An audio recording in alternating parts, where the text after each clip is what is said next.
The statements we're about to show you are from the Holy Quran, and is said to be the official, unchanged, pure word of God, revealed over 1400 years ago. Claiming to be the word of God is a heavy statement, and without proof, or if a single contradiction is found within the book, the apparent word of God will be proven false. So without further ado, let's put the book to the test. In the 23rd chapter, titled The Believers, from the 12th to the 14th verses, God is said to give a detailed description of how the human being is formed.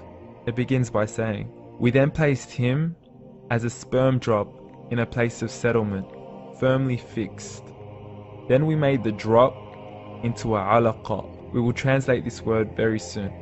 "And then we changed the alaqa into a lump. Then we made out of that lump into bones. And then we clothed the bones with flesh. Then we caused him to grow and come into being and attain the definitive human form."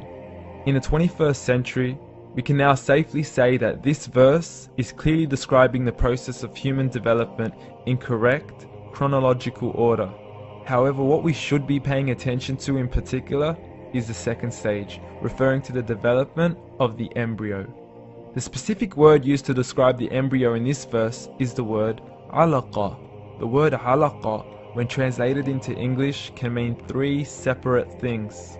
Firstly, a blood clot, or to be suspended, that is to be hanging or clinging to something, or thirdly and finally, a leech.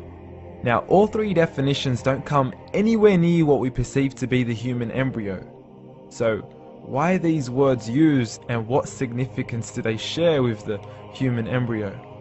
Can the embryo be described as a blood clot? Well, what do you think?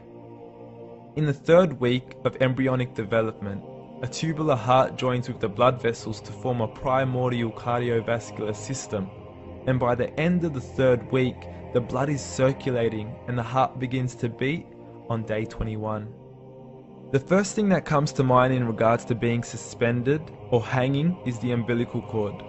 But we can't use that example because we are simply referring to step 2, before the baby has even formed.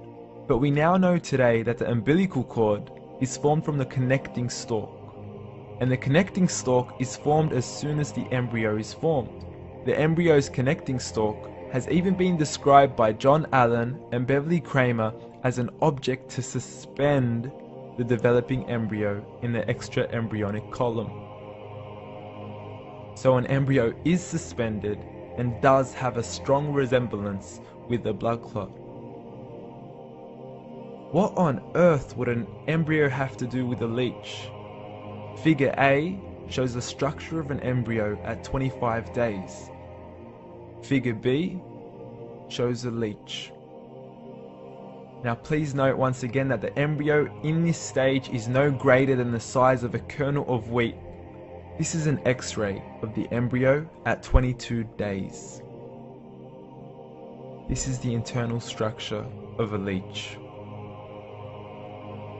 It's mind-blowing stuff, but you still haven't seen anything yet. This is the head of the embryo at 22 days. The detail you are seeing right now is absolutely impossible to be seen with the human eye and can only be seen with a microscope. This is the back end of a leech. There's no other words used to describe this other than mind-blowing. The pictures we have shown you are impossible to be seen with the human eye, or even to be predicted by the human mind. Once again, the verses we have shown you were revealed over 1400 years ago to a man who couldn't read nor write. Are these the words of God? Descriptions of the human embryo in the Quran cannot be based on scientific knowledge in the 7th century.